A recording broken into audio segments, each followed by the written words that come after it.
सोचो अगर मैं आपसे कहूं कि दुनिया में एक ऐसी टीम थी जो लगभग 100 सालों तक कुछ भी नहीं जीत पाई और बस कुछ ही सालों में वो टीम दुनिया की सबसे डेंजरस टीम बन गई। और उसकी वजह ना तो कोई मिरेकल था कि ऐसी कोई घटना होगी हो जिसने उसको रातों रात एक बहुत ही खतरनाक टीम बना दिया, और ना ही कोई और सीक्रेट, बस डेली का जस्ट 1% इंप्रूवमेंट। तो आज की वीडियो में मैं आप सभी को बताऊंगा एक ऐसी रियल स्टोरी जिसने दुनिया को सिखाया कि कैसे छोटी छोटी हैबिट्स, कैसे छोटे छोटे चेंज एक बहुत बड़ा रिजल्ट ला सकते हैं। तो ये कहानी है ब्रिटिश साइकिलिंग टीम की और एक ऐसे व्यक्ति की जिसने उस टीम की सोच बदल दी। आज के दौर में ब्रिटिश साइकिलिंग टीम दुनिया की सबसे बेस्ट टीमों में गिनी जाती है। एक ऐसी टीम जिसको हराना नेक्स्ट टू इम्पॉसिबल है, यानी उसको हराना बहुत ज्यादा मुश्किल है। एक बहुत ही जानी मानी, एक बहुत ही स्ट्रॉन्ग टीम। परंतु हमेशा से ऐसा नहीं था। ये वो टीम थी जिसने 1908 से लेकर और 2006 तक एक भी चैंपियनशिप नहीं जीती, एक सिंगल चैंपियनशिप नहीं जीती। उन्होंने साइकिलिंग की दुनिया में सबसे बेस्ट ट्रॉफी जो मानी जाती है टूर डे फ्रांस, वो एक बार भी नहीं जीती थी इन 100 साल के टाइम पीरियड के दौरान। टूर डे फ्रांस दुनिया की साइकिलिंग में सबसे जानी मानी एक प्रतियोगिता होती है जिसको बेसिकली हर साइकिलिस्ट ये चाहता है कि मैं उस चैंपियनशिप को जीतूं। मतलब बेसिकली ये ड्रीम है किसी भी साइकिलिस्ट का कि उस चैंपियनशिप को मैं जीत पाऊं। लेकिन उस 100 साल के पीरियड में ब्रिटिश साइकिलिस्ट उस ट्रॉफी के बारे में सिर्फ सोच ही सकते थे, जीतना तो उनके आसपास भी नहीं था, जीतना तो बहुत दूर की बात था उनके लिए। इमेज इतनी खराब हो गई थी कि कंपनियां उनको अपनी साइकिल बेचने से, उनको गियर बेचने से भी कतराती थी कि अगर इनको सामान दे दिया तो जो रेप्यूटेटेड एथलीट हमारे सामान ले रहे हैं वो बेइज्जती महसूस करेंगे कि कैसी घटिया टीम को आप सामान बेच रहे हो। इतनी बुरी हालत थी टीम की। मतलब उस दौरान ब्रिटिश टीम एक ऐसी टीम थी जो खूब मेहनत कर रही थी, टैलेंट की भी कमी नहीं थी, लेकिन फिर भी रिजल्ट जीरो था, जीरो। एक भी, ना तो एक भी चैंपियनशिप जीत पा रहे थे, ना ही उन्हें अच्छी गियर मिल रहे थे, अच्छी साइकिल्स मिल रही थी, क्योंकि बेसिकली ब्रांड्स उनको अवॉइड करने लग गए थे। एक ऐसा दौर आ गया था ब्रिटिश साइकिलिंग टीम के ऊपर। फिर आता है साल 2003। एक नए परफॉर्मेंस कोच को इस टीम के लिए अपॉइंट किया जाता है और कोच थे डेव ब्रिल्सफोर्ड। एक बार को तो डेव को भी इस टीम को देखकर ये लगा कि कहां फंस गए। मतलब एक ऐसी टीम जो एक सिंगल इवेंट भी नहीं जीत पा रही, उस टीम का हेड कोच बना दिया, हेड परफॉर्मेंस डायरेक्टर बना दिया। अब मतलब कैसे इंप्रूव करूं इसको। लेकिन डेव जो थे वो बहुत ही टेक्निकल व्यक्ति थे। उन्होंने देखा कि टीम जो है वो बड़ी बड़ी जो खामियां हैं उनको पूरा करने में सारा एफर्ट डाल रही है, छोटी छोटी सी जो चीजें हैं उनको नेग्लेक्ट कर रही है, उनको अनदेखा कर रही है। और यहीं से जन्म हुआ दोस्तों एक नए कंसेप्ट का, एग्रीगेशन ऑफ मार्जिनल गेन्स। इसका मतलब क्या है बेसिकली कि कैसे हम छोटी छोटे 1% चीजों को ठीक करके रिजल्ट में बहुत बड़ा बदलाव ला सकते हैं। अब यहां से चीजें बदलनी शुरू हो गई। डेव ने कोई जादू नहीं किया, ना कि उसको जादू आता था। उसने बस छोटी छोटी चीजों को सीरियसली लेना शुरू कर दिया। उन्होंने सबसे पहले क्या किया कि साइकिल जो थे उनकी सीट्स को चेंज किया ताकि जो राइडर हैं वो कंफर्टेबली अपनी साइकिल चला सके। उन्होंने साइकिल के टायर्स जो थे उनकी ग्रिप को इंप्रूव किया ताकि जितना फोर्स कोई भी साइकिलिस्ट डाल रहा है उतनी बढ़िया ग्रिप मिले और उतना बढ़िया परफॉर्म कर पाए।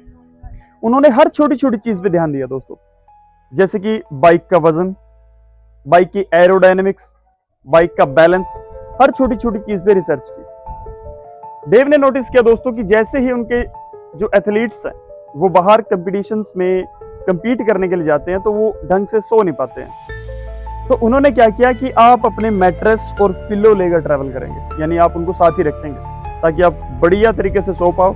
और अगर बढ़िया तरीके से आप सो पाओगे, बॉडी अगर आपकी अच्छे से रिकवर हो पाएगी तो ऑब्वियसली परफॉर्मेंस भी बेटर आएगी। डेव ने इतनी बारीक चीजों पर ध्यान दिया दोस्तों कि उन्होंने एक स्पेशली एक सर्जन को हायर किया जिससे टीम को हाथ धोने सिखाए।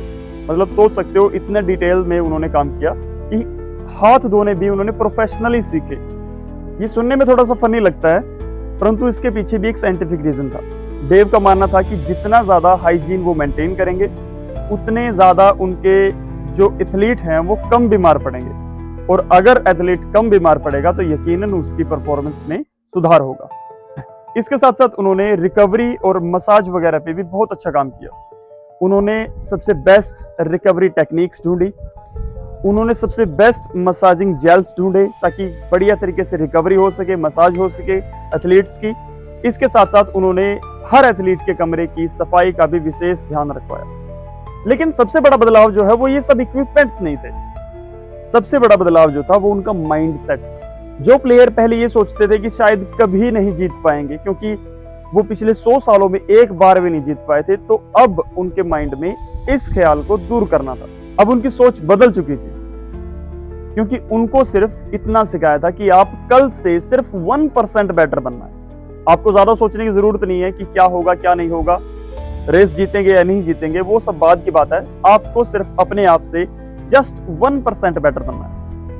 और उसके बाद दुनिया ने वो देखा जिसकी किसी को उम्मीद भी नहीं थी। बीजिंग ओलंपिक्स 2008 के Beijing Olympics, British cycling team ने 60% गोल्ड मेडल जीते साइकिलिंग इवेंट में। मतलब एक ऐसी टीम जो पिछले 100 सालों से एक भी मेडल नहीं जीत पा रही थी, वो एक ही ओलंपिक के more than 60% medals, gold medals जीत रही है सेम पर्टिकुलर इवेंट में। पूरी दुनिया इससे बिल्कुल शॉक थी क्योंकि अभी तक ऐसा ब्रिटिश टीम ने सपनों में ही सोचा था, हकीकत में उनके बस का था नहीं। उसके बाद आते हैं 2012 के लंदन ओलंपिक्स। ब्रिटिश टीम ने एक बार फिर अपना दबदबा जारी रखा। इन ओलंपिक्स में भी उन्होंने गजब का परफॉर्मेंस दी और बहुत सारे गोल्ड मेडल जीते, बहुत सारे सिल्वर मेडल जीते। अब उन्होंने लगातार 2 बार ओलंपिक्स में गोल्ड का स्वाद चख लिया था। अब बारी थी दुनिया की सबसे बड़ी, सबसे मेन रेस में भाग लेने की, टूर डे फ्रांस, यानी साइकिलिंग की दुनिया का वर्ल्ड कप। उस रेस को जीतने वाला पिछले 100 सालों में एक भी ब्रिटिशर नहीं था, एक बार भी नहीं जीत पाए थे वो। और उसके बाद वो हुआ जिसकी किसी को उम्मीद भी नहीं थी, Bradley Wiggins tour day France को जीतने वाले पहले ब्रिटिश साइकिलिस्ट बन गए थे। मतलब उन्होंने वो अचीव कर लिया था जो ब्रिटिश साइकिलिस्ट सोच भी नहीं पा रहे थे। किसके बदौलत? एक बढ़िया कोच और खुद में सिर्फ 1% की इंप्रूवमेंट। उससे अगले साल दूसरे ब्रिटिश साइकिलिस्ट क्रिस फ्रोम ने फ्रांस में होने वाली सेम प्रतियोगिता टूर डे फ्रांस को जीता। यानी 2 साल में 2 बार उन्होंने साइकिलिंग की दुनिया की सबसे जो मेन रेस थी उसको जीता। अब आते हैं दोस्तों इस वीडियो के मेन मुद्दे पर। सवाल यह है कि क्या यह कहानी सिर्फ साइकिलिंग की है? नहीं, ये हर उस इंसान की कहानी है जो जिंदगी में कुछ बड़ा करना चाहता है, परंतु ये सोच के पीछे हट जाता है कि मैं इतना सब कुछ कैसे करूंगा। इतनी बड़ी बड़ी टेक्निक्स हैं, हर डिपार्टमेंट में, हर जगह पर इतने बड़े बड़े जॉइंट्स बैठे हैं, तो वो ये सोच के डर जाते हैं कि हम कैसे करेंगे। परंतु फॉर्मूला सिर्फ इतना है कि खुद से सिर्फ 1% बेटर हर रोज। और जो रिजल्ट होगा दोस्तों वो यकीनन सोच से भी काफी परे होगा। हम सब अपनी जिंदगी बदलने के लिए एक बड़ा मौका ढूंढते रहते हैं भाई, एक बड़ी इन्वेस्टमेंट, एक बड़ा चांस, एक बड़ी सी कंपनी में बड़ी सी पद पे नौकरी, या फिर एक बड़े से बिजनेस के बड़े से मालिक बन जाएं। लेकिन सच्चाई ये है कि बड़ी सफलता छोटी छोटी आदतों से बनती है।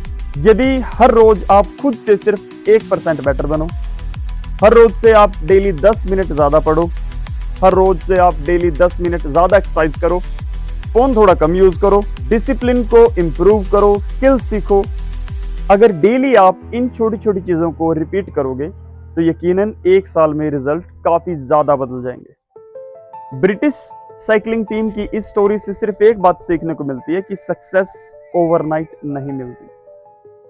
एक थ्रेशोल्ड होता है किसी भी चीज का, और जब हम डेली कंसिस्टेंसी से उस चीज के लिए ट्राई कर रहे होते हैं तो एक ना एक दिन वो थ्रेशोल्ड ब्रेक हो जाता है।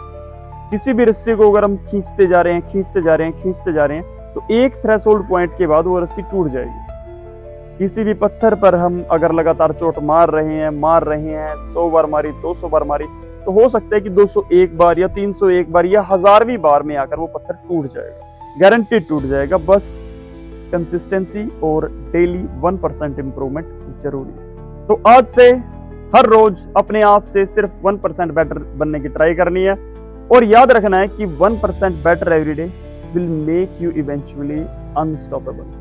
तो आज के लिए इतना ही। उम्मीद है आपको वीडियो पसंद आई होगी। अगर अच्छी लगी हो तो प्लीज लाइक कर देना, कमेंट जरूर करना कि आप किस फील्ड में, किस चीज में आप इंप्रूव करना चाहते हो, किस चीज में आप बहुत आगे तक जाना चाहते हो। और हाँ दोस्तों, इसके साथ साथ शेयर कर देना अपने दोस्त को जिसको आप बताना चाहते हो कि छोटी छोटी चीजों की क्या अहमियत होती है। Thank you for watching this video. जय हिंद, जय भारत।